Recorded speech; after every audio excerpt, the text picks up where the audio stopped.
¿Cómo le va a todos ustedes? Un nuevo programa de Nuestra Voz. Siempre digo que son todas las voces.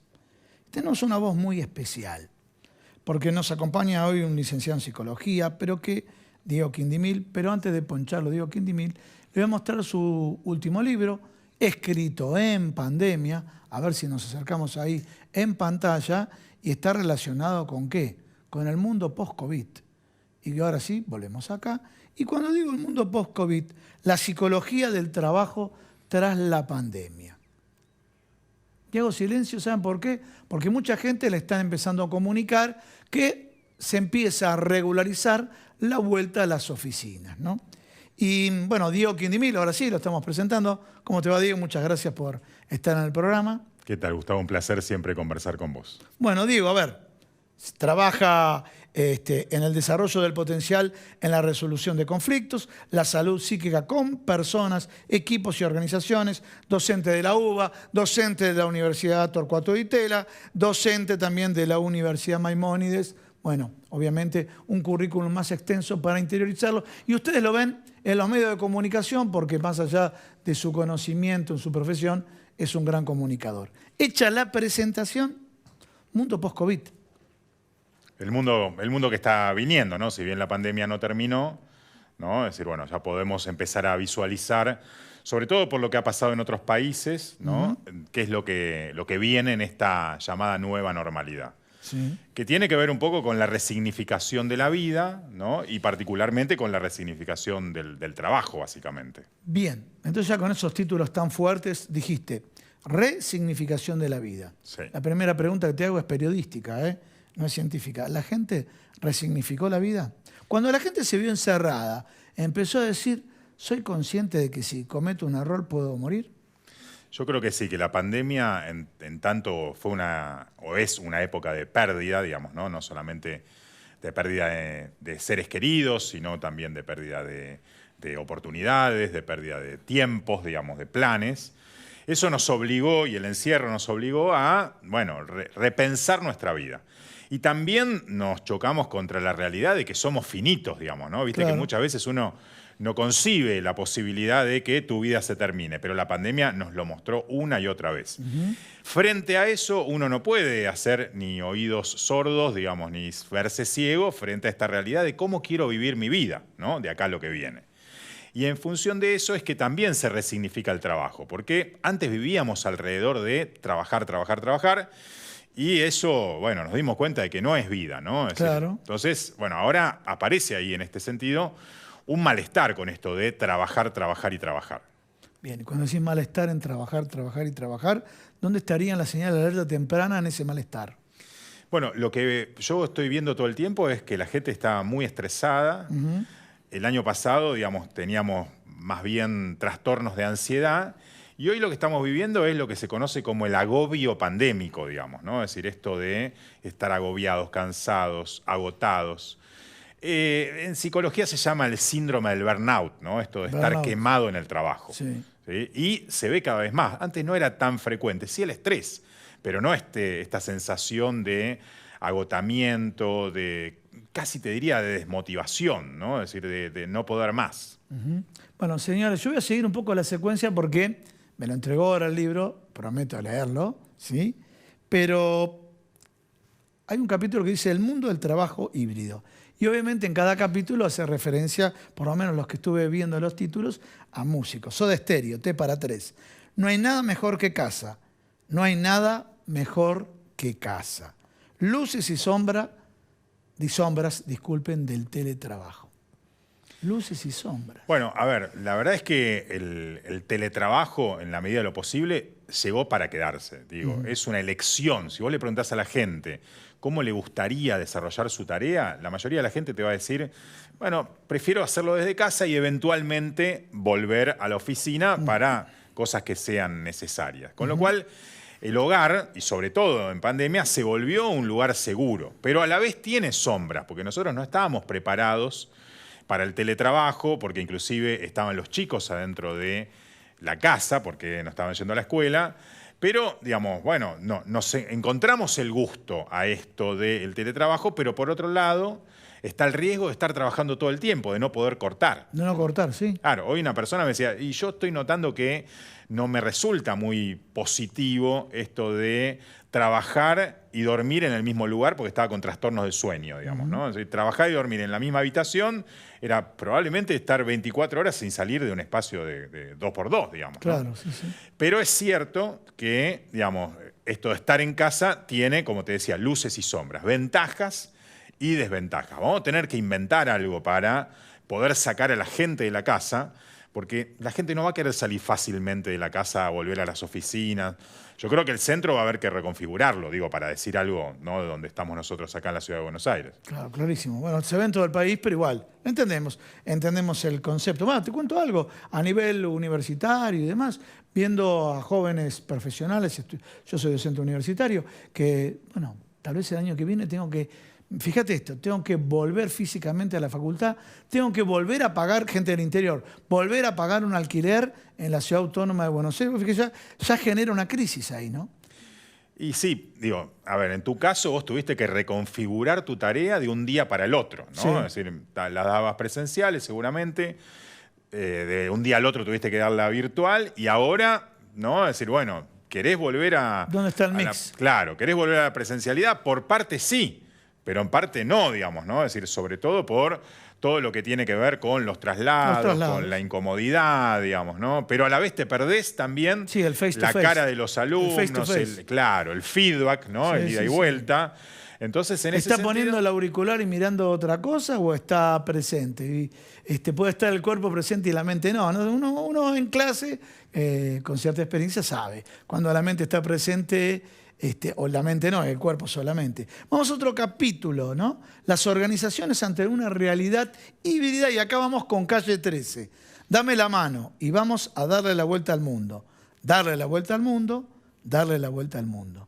¿Por qué esta frase vinculado con las organizaciones ante una realidad híbrida? Sí, yo creo que, insisto, las organizaciones van a tener que encontrar un modo de atraer a la gente, pero no solamente atraerla a la gente en cuerpo, sino también atraer a la gente en cuerpo y alma, ¿no? Es decir, que aquel que vaya a trabajar esté ahí de cuerpo presente, dé lo mejor de sí. Y entonces, en este sentido, me parece que va a haber que ajustar expectativas de lo que esperan los trabajadores y lo que esperan las organizaciones. Nuevas expectativas, porque, digamos, en esto del mundo híbrido, ¿no? Es decir, un mundo en donde el trabajo va a tener que ser en parte presencial y en parte virtual, vamos a tener que ver cómo organizamos esta nueva normalidad, tanto desde la perspectiva de las organizaciones, que cada vez más se tienen que convertir en preventoras de salud mental, porque hasta ahora no le estaban prestando demasiada atención a la salud mental. Quiero repetir esa frase, ¿no? Las instituciones o las organizaciones tienen que ser preventoras de salud mental. Y sí, contame un poquito, porque yo, desde el punto de vista de mi profesión, es como que es muy fuerte el contenido, ¿no? De ser preventor de salud mental. Bueno, a ver, digamos, las organizaciones les conviene que las personas que son parte de esas organizaciones, hablo de empresas, de sindicatos, estén a gusto, den lo mejor de sí, se sientan bien, ¿no? Den su máximo potencial, porque eso es lo que genera valor, ¿no? En cambio, esas organizaciones que, digamos, generan agotamiento, generan estrés, generan persecución, no son tan convenientes para los trabajadores. Entonces los trabajadores se van a querer ir de esos lugares. Claro. Una organización que te cuida, una organización que previene los riesgos psicosociales, que previene el estrés, es una organización en la cual vos te querés quedar y, digamos, querés dar lo mejor de vos. Entonces es un ganar-ganar. En este sentido, me parece que esto que les toca a las organizaciones hoy es parte de lo que hemos vivido en la pandemia. La pandemia fue un momento de la verdad, ¿no? En donde hay un montón de gente que dice, yo de acá me voy lo antes posible. ¿Sí? Y hay otros que al revés, ¿no? Los cuidaron mucho en la pandemia, dicen, yo me quedo, acá me quedo porque es un buen lugar para mí. Mira. Bueno, cerramos con esto, si les parece. Fíjense, la entrevista del día de hoy con Diego, que lo hicimos en otros programas con otra dinámica, lo hacemos en función del título del libro Mundo Post-COVID, de Diego Quindimil, la psicología del trabajo detrás de la pandemia, ¿no? Tras la pandemia. Bueno, y cierro con esto. A ver, las múltiples caras del empleo del Estado. Y entonces seguimos con la música, Mercedes Sosa, todo cambia. Cambia lo superficial, cambia también lo profundo, cambia el modo de pensar, cambia todo en este mundo Mercedes Sosa, pero ahora la versión de este libro de Diego Quindimil. Sí, yo creo que la gente del Estado, ¿no? Los agentes del Estado son los que más tienen que cambiar, porque los ciudadanos se lo demandamos. Obviamente en la pandemia lo han tenido que hacer, digamos, ¿no? Es decir, muchas reparticiones públicas han tenido que trasladar todo a la virtualidad. En este sentido, nosotros tenemos cada vez más demandas del Estado, sobre todo en lo que tiene que ver con la salud, ¿no? En la pandemia, los agentes del Estado de la salud pública fueron muy demandados, ¿no? Entonces, bueno, ahí nosotros como ciudadanos también los retribuimos, son, digamos, nuestros héroes en este lío, pero, digamos, la reconfiguración del trabajo en el Estado también requiere este cambio que dice la canción de Mercedes Sosa. Bueno, muy bien. Editorial Granica, ¿no? Editorial Granica. Bueno, señores, acá tenemos el libro, Diego Quindimil, que está con nosotros. Ustedes en Editorial Granica. Realmente ya el hecho de cada uno de los títulos me genera muchísima inquietud en profundizarlo. Muchísimas gracias. Gracias a vos por tu generosidad, como dice ahí en el libro que te lo dediqué. Muchísimas gracias a Diego Quindimil. Señores, un pequeño corte, no te vayas. Quédate con nosotros acá en Nuestra Voz. Atilra es artífice de un proyecto solidario, colectivo y social. Es una realidad que crece, se desarrolla, vive y se multiplica, pero sobre todo permanece en el tiempo. Atilra, más de 70 años sembrando de sueños el camino. Señores, lo comentamos, son todas las voces las que tenemos en este programa, pero antes de escuchar la próxima voz, que es la diputada Claudia Bernaza, tenemos que primero decirle que todos los jueves tenemos sorteos. Así que ahí podemos ver los sorteos. Ustedes se anotan en @fundacionatilra o al 3493-664317. Y ahora sí, me dicen que me corre, que me acomode acá un poquito más, porque están escuchando acá la urna, la están tomando acá, la urna, que está completísima, la urna, realmente completísima. Y vamos a ver quién es el ganador de este sorteo de esta semana, de una mochila, una jarra térmica y una camiseta de fútbol, ¿sí? Y es Daniele Bruno Esteban de Brickman, de la provincia de Córdoba, cuyo DNI termina en 380. Reitero, Daniele Bruno Esteban es el ganador del sorteo de este fin de semana. Yo dejo acá la urna, dejo acá el cupón del ganador y me ubico acá en pantalla porque tengo que agradecer a quienes me permiten esta ropa, esta pilcha en todos los programas, lucir un saco diferente, una camisa diferente, y me refiero a Sastrería Windsor o @Sastrería Windsor, una sastrería tradicional con espíritu joven, moderno, y ahora que se reactivaron las actividades culturales, las actividades en el teatro, cine y demás, las reuniones sociales, no te pierdas de ir a Sastrería Windsor. Señores, un pequeño corte, te quedás con nosotros y cerramos el último bloque del programa. Atilra es artífice de un proyecto solidario, colectivo y social. Es una realidad que crece, se desarrolla, vive y se multiplica, pero sobre todo permanece en el tiempo. Atilra, más de 70 años sembrando de sueños el camino. Bueno, señores, dije que son todas las voces y en este momento tenemos la voz de la diputada Claudia Bernaza, diputada nacional por el Frente de Todos. Muchas gracias por estar en el programa.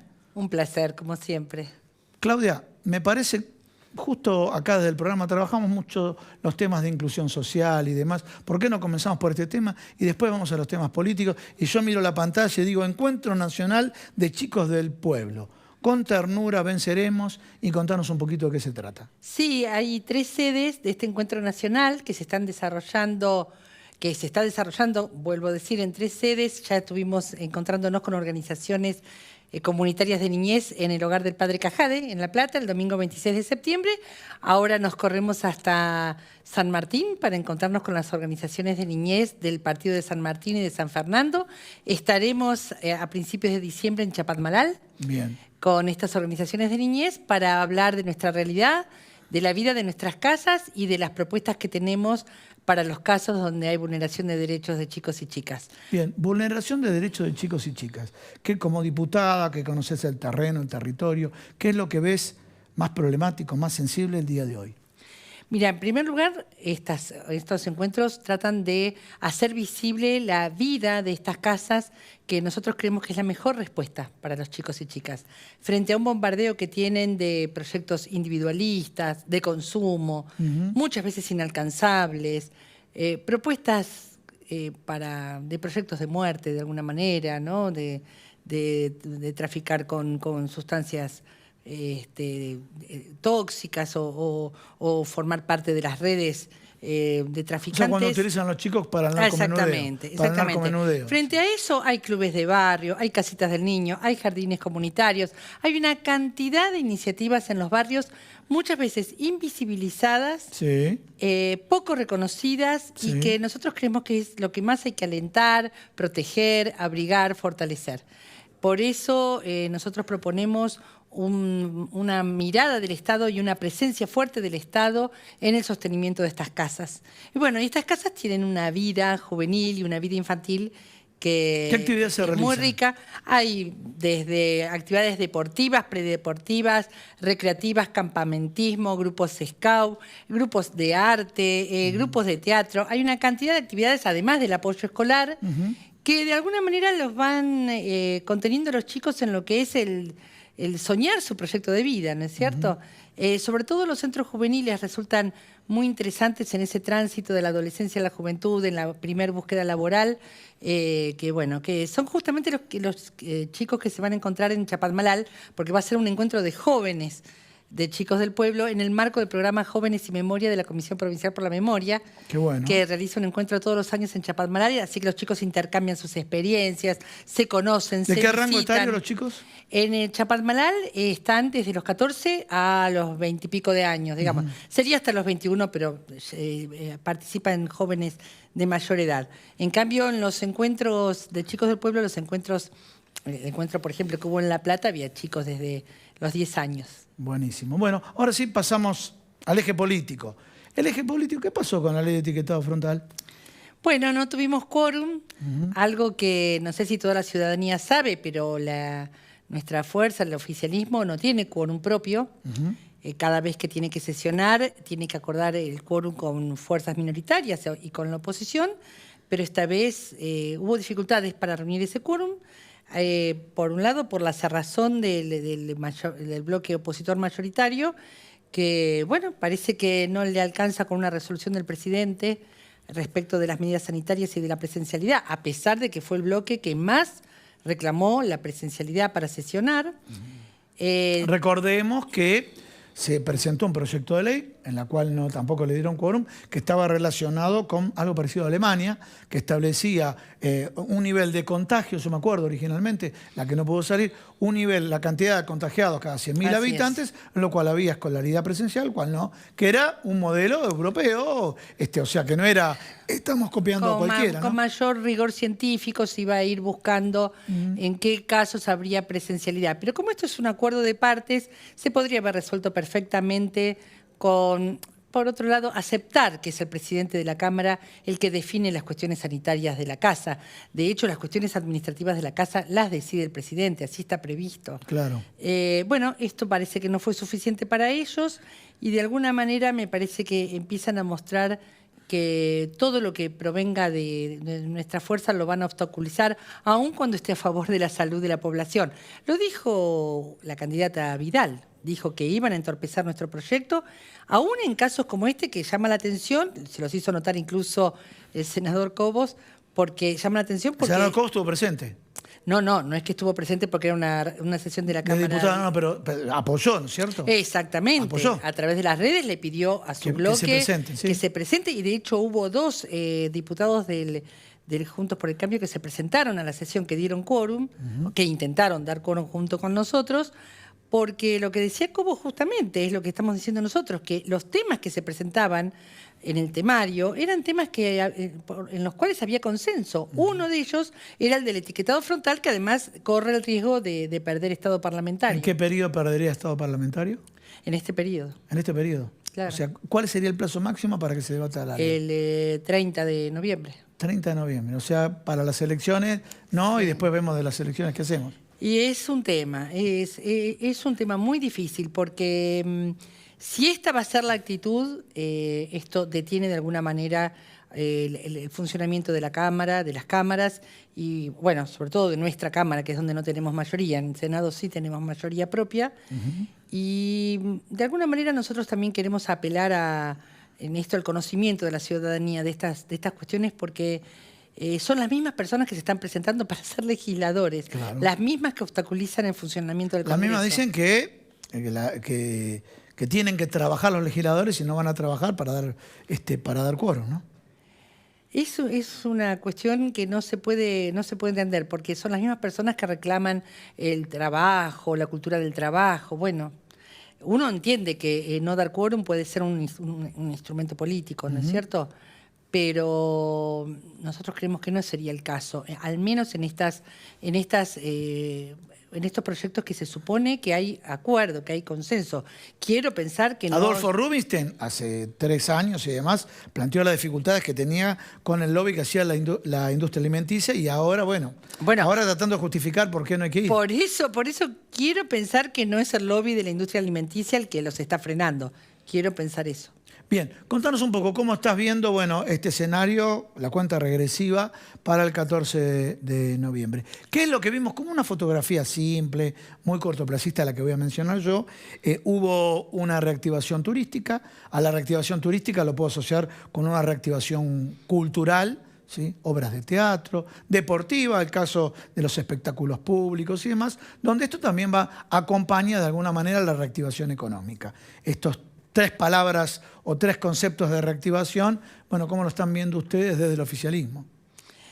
Bueno, mira, por un lado, con muchísima alegría, ¿no es cierto? Porque nosotros lo habíamos anunciado, que la vacunación iba a traer... Iba a permitir esto. Iba a permitir esto, los más de 4 millones de conciudadanos y conciudadanas que han recorrido todo el país, es una enorme alegría, porque aparte me encanta que se desarrolle el turismo doméstico, no solo por la reactivación económica que significa, sino para que mucha gente que a veces cree que el turismo en el extranjero es el turismo preferente, descubra las bellezas que tiene este país. Así que lo vivimos con una gran alegría porque aparte esto motoriza una cantidad de microemprendimientos, de emprendimientos sí, las pymes que la pasaron mal, los gastronómicos que lo pasaron mal, muchos microemprendedores también que lo pasaron muy mal. Exactamente, así que lo vivimos con una gran alegría. Por otro lado, si esto pudiera servir para que la gente sepa que no les mentimos, bien, que esto es lo que se venía. Disculpame, quiero pasar el número. Al día de hoy, el 55% de la población tiene 2 dosis y el 66% tiene 1 dosis. Estamos con el mismo promedio en Latinoamérica con 1 dosis. Estamos por encima del promedio con 2 dosis. Así es. Esto está atado a la actividad económica. Está atado a respetar con 70 millones de vacunas recibidas, ¿no? Es lo que se está debatiendo ahora en Argentina y en el mundo, es la famosa tercera dosis, si solamente para los inmunodeprimidos. Con un dato triste, vos que trabajás tanto el tema de desigualdad y pobreza, mientras que tenemos el promedio de Asia, todos los países por encima del 50 con 1 dosis, África con el 7,5% con 1 sola dosis, ¿no? Este es el mundo desigual en el que nos movemos y donde estamos tratando de resistir y generar un proyecto igualitario, un modelo de país igualitario. Y otra alegría que quiero comentar es que ya están recibiendo sus turnos los chicos, los menores de edad, de 3 a 7 años, así que con eso también nos pone muy felices y creemos que todavía hay cuestiones económicas a resolver. Creo que parte de la gente que no ha ido a votar y de gente que ha votado en blanco tiene que ver con que el bolsillo está muy castigado y que la plata no alcanza para llegar a fin de mes. Y son temas de los cuales hemos tomado nota y que estoy segura que tanto la incorporación de Roberto Feletti a la Secretaría de Comercio como otras medidas de nuestro gobierno van a colaborar para que esos temas también se resuelvan. Me dijiste la incorporación de Roberto Feletti. ¿Qué pensás vos? ¿Una dirección más firme en materia de conocer toda la cadena de valor?